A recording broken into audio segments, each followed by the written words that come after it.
So next up, we're going to turn the page now and introduce another Swedish company, and that is BCC, Planet to Planet. BCC is a company that designs, manufactures, and provides forest seed centers and nurseries with all necessary equipment in all locations all over the world. BCC is today represented by Mr. Heinz Reinstorff, who is a nursery specialist. So the floor is yours, Mr. Reinstorff. Morning. Yes, thanks very much, Carl, and thanks for the invite. Greetings from South Africa, actually. Even though I work for the Swedish company, I'm based in South Africa. And yes, thank you for the opportunity. And yeah, good morning to you in Sweden, and good afternoon to everyone in Thailand. So just to, I hope I've got the right screen here. Yes, BCC is a family-owned business. It was founded in 1987 by Hans Björkemar, and that's what the B stands for in BCC, Björkemar, Construction and Consulting. Our head office is in southern part of Sweden, so we overlook the Öresund there towards Denmark. We have about 40 employees, 40 plus. We've actually expanded our operation the last year. Amazing what COVID did to businesses around the world. We can be thankful for what it's done for us. We've actually expanded our operations, and it's been a very good year for us. So we work through a network of dealers, agents, and representatives in currently probably 30 plus countries around the world at any stage. We probably have projects around 60 countries around the world that we've done projects in the last 35 years. So what does BCC do? We're an equipment-based solutions and systems supplier for containerized forest nurseries and seed centers. You will see we mention forest here a lot. That is our scope of supply, is our heart is in forestry. We design, manufacture, and install equipment for nurseries and seed centers. So all of that's done in-house. And then we do both turnkey projects, greenfield projects, also delivering and installing individual components, individual machines for nurseries, existing projects. We also do nursery and seed center consulting services for customers who establish new projects, who expand their operations or upgrade their projects. We do design and planning for our customers. And then we also help with training, and we also give some propagation support where needed. We have a network of cooperation partners, which allows us to handle greenfields projects and to also deliver the complete scope of components needed for nurseries, because as you know, nurseries consist of quite a range of different components. Just carrying on with what we do, this is just a picture from one of our projects in one of our customers in Indonesia. We've done 3 of these nurseries. You see 3 nurseries here. On the left was established in 2014, a production nursery. In the center is the newest production nursery, paper-based production, and while still under construction. And then far right top there, you could see the R&D nursery being rebuilt. So just to give you an idea, we also do from the simplest nurseries, the most basic. We help the most basic nurseries get up and running to the most advanced. This from Chile. The previous picture there was from Papua New Guinea. So just a range of equipment, just to quickly, I'm not going to go through everything, but as you can see, as I said, we handle forest seed center equipment, forest nursery equipment, and we also do some planting systems. The famous Poti system. I would say in terms of the forest nurseries, what could be of interest here is the different growing trays that we design and manufacture. We have probably more than 40 tray models, all the different production equipment for cleaning, filling, mixing, etc. We also have a new system now that we call the fiber cell system, which is a degradable paper growing system where you grow in a paper, basically in a paper that naturally degrades through the nursery propagation period, and then also in field. We have a couple of other interesting systems, the Coniflex system, which is used in Europe for treating against the pine weevil, which is a big problem there. And then we also have other other systems like packing lines, pallet handling systems, traveling irrigation booms, etc. So a wide range of equipment that we are able to deliver. This just shows the seed processing facilities that we set up. This one is specifically in Indonesia. It's based around a central platform and with all the different functions of seed cleaning, seed extraction, fractioning, etc. This is the grain containers that I was mentioning. So as I said, we have a fairly wide range of grain containers. Every grower almost wants his own type of container. So yeah, that's why you see so many different containers. Everyone's got a different requirement. These grain containers are designed for forestry. They are hard plastic, injection molded. They have a long lifespan. We have some customers that have used their trays for 15, 20 years. And we have a wide range of different configurations and formats of holders to try and suit most needs.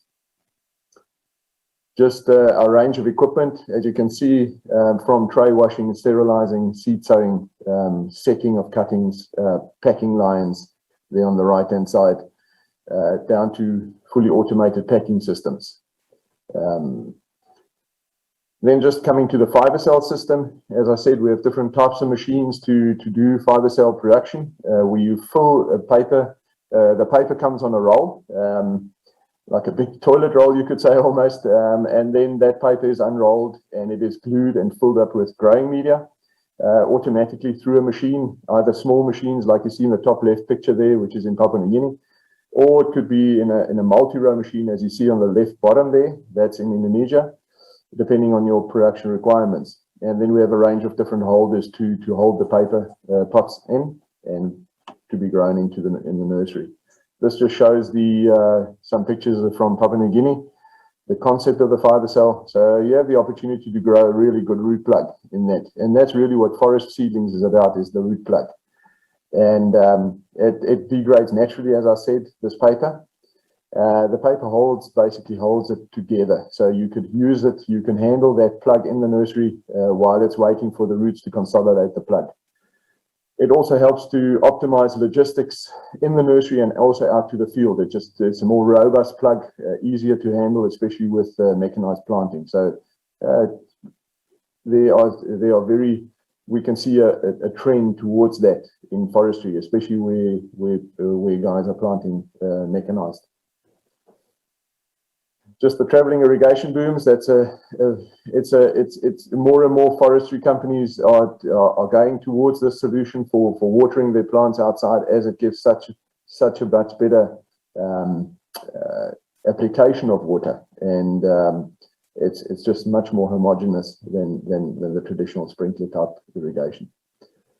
This is the Potiputki range of equipment, planting tubes, different planting tubes, from the small 40 millimeters to up to the 75s. And then all the different carrying equipment, as you can see on the right hand side, buckets, bags, different straps, harnesses, etc. Also able to carry trays in those harnesses, or boxes, or the plant bucket. So as I said, we have probably in more than 60 countries we've done projects. If we look at Southeast Asia only, you can see the projects that we've done there. We are probably on about 30 already now in different parts of Southeast Asia, a lot of them in Indonesia, as you can see, and Malaysia. We've done some in Papua New Guinea as well. Then obviously we have one in Laos, which is a little case study that I've presented here. This is for a customer, Mekong Timber Plantations. And just to show the process of building this new nursery, we were asked in June 2017 to review the existing facilities. And the process involved looking at water analysis, first of all, to make sure that we have enough water and water of good enough quality. From there, it was a desktop planning exercise and design. From there, we would do conceptual overlays of the system, and then started the construction engineering designs at the bottom left, and designed the water supply system. And then the actual construction started in August through to January 2018, and we got the nursery operational by February 2018. So it was a fairly short window that we got this nursery running. I would say about 6 months all in all. And today that nursery is producing about 2.5 million plants, or the capacity to produce 2.5 million plants. So that shows the different systems of the nursery, the main pump station, mother plant areas, top right, the greenhouses where the rooting is done of the cuttings, bottom left, open holding areas with irrigation booms, and then also a water treatment plant to secure our water quality. The first plants were ready in May 2018 for infield planting, and as I said, today that nursery is capable of producing about 2.5 million plants, and they are now looking at expanding that nursery in the next phase, where we will be involved again. So yes, that's basically short and sweet what BCC does and what we are capable of doing and supplying, and hopefully we can do a contribution also in Thailand. Thank you very much. Thank you so much for that, Mr. Reinstorff. It was fairly short and very, very sweet indeed. So let me now, open up the floor again to the commentators to ask any questions about BCC that they may have. If I may, start with the first question. So thank you very much for the presentation. It's interesting, and also from that, what I took away was that you seem to work with large customers. So my question is, am I correct that you work with large customers, or do you also work with smaller cooperatives? Yes, that's correct. We do work with a lot of large customers, that's correct. But as I showed in that one slide there, we also work with smaller companies. That one slide from Papua New Guinea is actually a small sawmilling company that started up their own nursery. And they don't do much. I think they produce maybe something like 300,000 plants a year. But we help them just to get going with the basic principles of forest nursery. So definitely, we do help smaller customers as well. And just to mention, last month I was invited to go up to Zambia to help a small grower, tobacco company actually, that has to grow their own timber and not use natural timber for maturing their tobacco leaves. So we have started up with that operation as well, also producing only something like 400,000 plants a year. And so we're assisting them as well with the basics of good forest nursery practices. And what would be, in your opinion, the smallest minimum size cooperative in terms of plants for it to make economic sense for a cooperative or a small farmer to use your services? I wouldn't say there's any limitation. What we would do normally is if a corporation needs help or assistance, we would look at the operation, what they're running at the moment, and see where we can make a difference. What we normally do is even a grower that produces 100,000 plants, we can start with something like just offering them a container that will work for them. And that's something that we've done in Papua New Guinea, for instance. We've offered them a container that works for them for their different species, and that's what they started in. And from there, we help them with selecting the right type of growing media, helping them with irrigation systems and irrigation management, fertilizer management, nutrition. So I don't think there's specifically there's no limit for us as to the size of companies that we will assist. Okay, that's good. Very good to know. In your past history portfolio, are you able to kind of gauge the net economic or incremental benefit that your clients obtain from your services?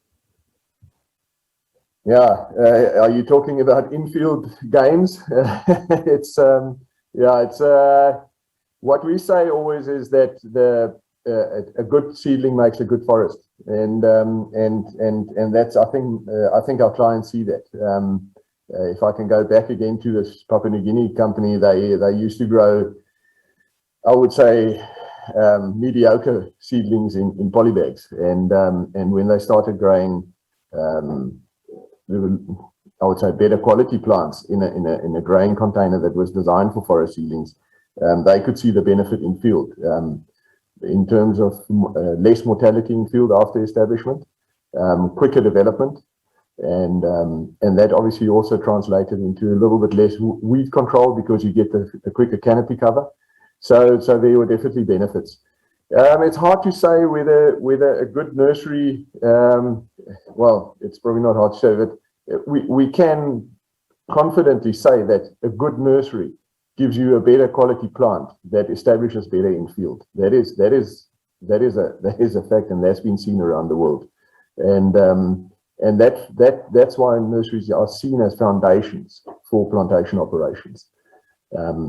I don't know if anyone has done research to gauge what the quality of a plant has on the eventual MAI or the wood yield, timber yield at age 7 or age 10 or age 15 when the plantation is harvested. But knowing that it gives you better development from an early start, I reckon that that's why nurseries are putting money into, or that's why companies are putting money into their nurseries around the world.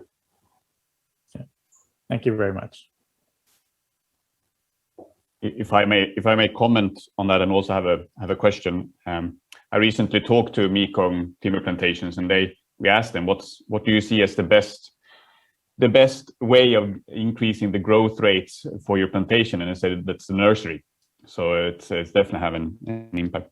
But I'm a bit interested to know a bit more about your fiber cell product. It's very interesting, but I would also like to know what's the percentage of the nurseries you sell now? How much of them are using fiber cell, and how many of them are using traditional pots instead? Yes, thanks, Martin. Depends on area, depends on region. I would say that in Southeast Asia, there's definitely a trend towards fiber cell. We can see that in Indonesia. We have a very big customer there and I can see all the last nurseries that they have developed. I would say probably 60% fiber cell, 40% conventional. We don't see that in Europe. It's not a concept that's used in Europe in forestry. There it's mainly conventional. South America, though, again, there we also see, I would say, there Chile definitely paper-based propagation. The other countries there probably 50-50. So, but coming closer to home, Southeast Asia, I would say, if we look specifically at Indonesia, we can see the trend for going for fiber cell. Thank you. I have one question. Sure. How long that you prepare the seedling from beginning to ready to plant in the field? Again, depends where you grow them and what species you are growing, but I could say that for Southeast Asia, and let's take Laos for instance, the seedlings there are normally ready between 10 and 12 weeks for in-field planting, from setting of cutting to the point of planting in field. They are ready between 10 and 12 weeks. And that's for I would just to add that is typically for a eucalyptus or an acacia seedling.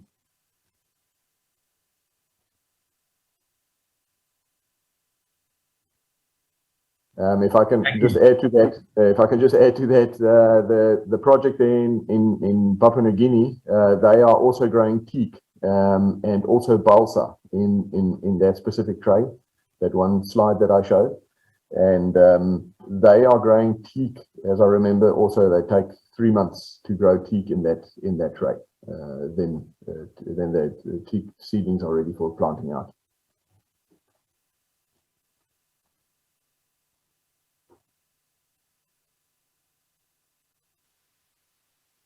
Hi, just a quick question. I saw that you have a customer in Laos. Do you have any customer in Thailand? And when you go into a new country, how do you reach out to the market or your customers? Yes, we were involved many years ago in a project in Thailand, but I would say probably the last 10 years we haven't had any projects in Thailand specifically. If we do go into a new country, we would normally we obviously engage with the client. Normally, clients come to us. Somehow they find us, and they approach us, and we would then go and specifically visit this client and start the discussions with this client. If a country is big enough, like for instance Indonesia, where we have a lot of different projects, we have a lot of projects in Indonesia, we will actually appoint an agent there or a representative, and we will then make sure that we obviously work with this agent representative, make sure that this agent representative can actually represent us and is in the field of forestry or nurseries. So that is what we will do if there are more projects coming in a country. If it's single projects if it's like for instance in Laos, we deal directly with the clients there. We deal directly with Purapa, we deal directly with Mekong Timber. But if it's, for instance, in Thailand, if we see that there's a large number of potential clients, we would then go and appoint an agent or a representative. Make sure that we find obviously the suitable one. All right. Thank you. That's clear. Thank you. Thank you so much. Is there any last question? I think we would potentially have time for one last question. If not, then I think we will actually move forward, and the turn has now come to the last of the 3 Swedish companies pitching in the forestry and agri-tech section here of today.